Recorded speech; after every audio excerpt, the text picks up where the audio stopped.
With today's idioms and their origins, let's hope you never find an axe to grind. An axe to grind's definition is a grievance, a complaint, or a dispute.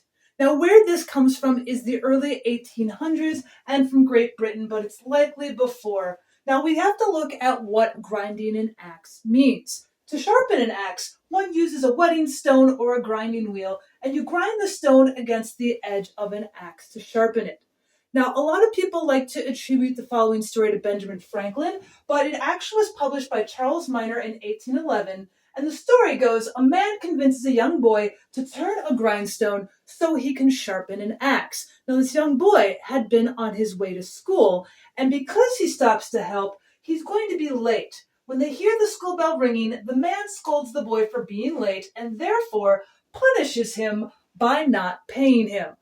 Well, now, doesn't the boy have an axe to grind? He certainly does, because he has an axe to grind with the man who has not paid him the money.